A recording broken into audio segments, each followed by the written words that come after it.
Hi, I wanted to do another video about my lack of content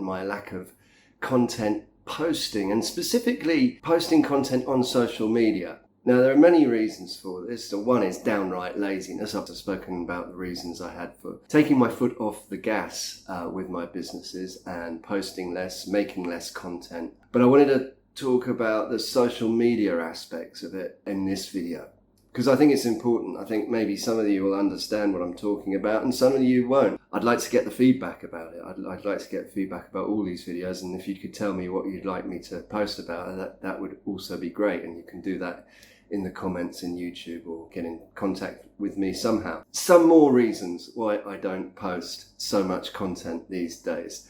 Start with one reason: I lack confidence that I might have it right.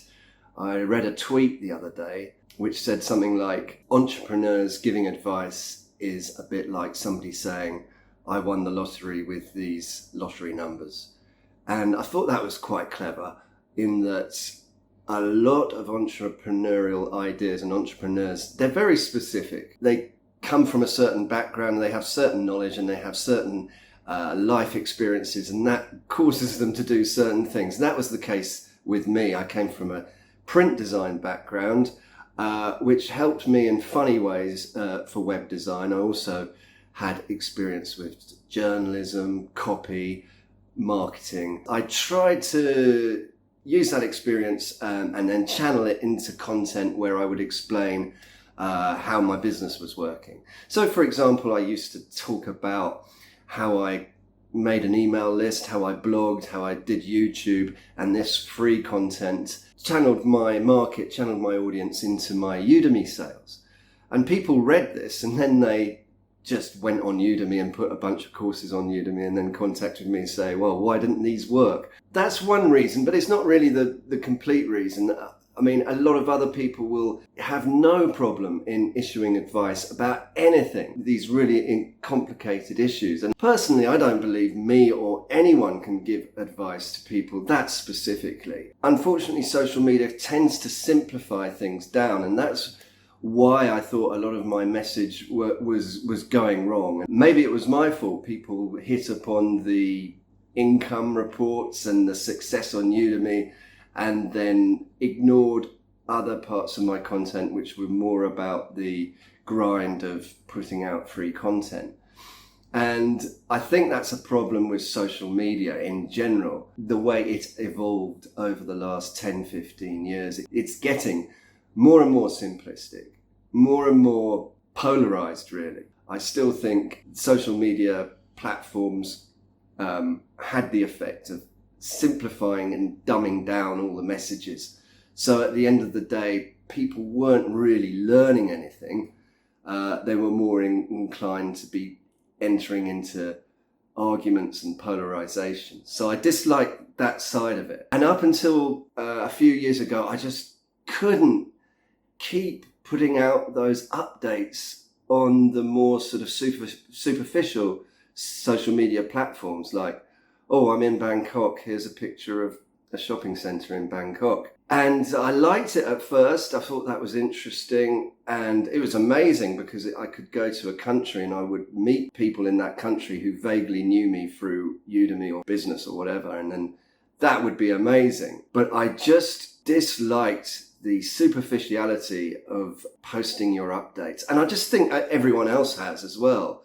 I think the innocent age of Facebook, this is my birthday, we're going out for a drink, that's gone now. And it seemed as though the flame wars and the trolling, etc., just killed all of that. It killed it for me. And the funny thing is, I never had any negative experiences with social media whatsoever. I never had trolls. I could count on the fingers of one hand the sort of nasty messages I got, and you're going to get a bit of that. It didn't bother me. What bothered me was the wider sort of dumbing down, simplification, polarization that has overcome the media discourse in the last sort of 10 years. And I had nothing to do with that. I could quite happily have continued, but my heart wasn't in it. Yeah, a lot of what I do is just the feeling I get inside me, and I can't explain it. I'm trying to explain in these videos why I'm working less, why I'm doing less of what I used to do. And at the end of the day, I've just got to say, no, it's just what I feel. The time had gone. It's not the right time for me to do that now. Another thing to say is that social media forces you to put an image of yourself out there. And I think we all do this. I think it's actually a normal human trait, is to show parts of your character to certain people. So you go to a job interview and you don't show the lazy side of your character. You go to a job interview and you show the ambitious, hard-working side of your character. Obviously, everyone does that. And on social media, it's no different. You put a certain image of yourself out there. And I found that uncomfortable. I'm uncomfortable with that. I don't think there's anything wrong with it. I think it's entirely natural that people would do that.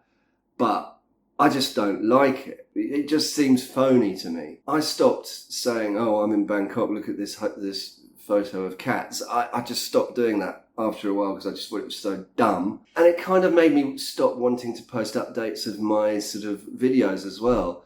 On Facebook, it's a mixture of friends, family, and people I know through business. I don't really want these people to get confused that I'm doing this, the friends and the not friends thing all mixed up together.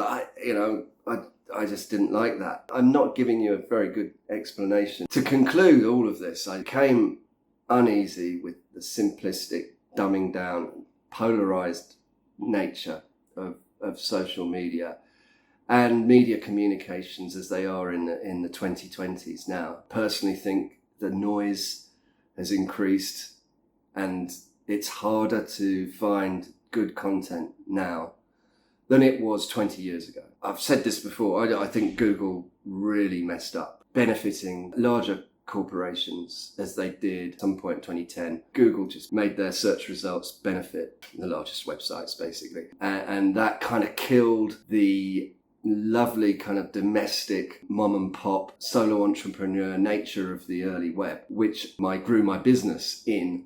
And now it's changed. I just don't like it. And rather than changing with it, I decided not to change and not to further engage with it. I hope that makes sense. This video is another video where I'm trying to explain a little bit about what's going on with me. I hope you enjoy it, but more importantly, if you do have any questions and would like to listen to any other content, then please get in touch somehow. My name's Rob Cubbon. I'll see you in another video.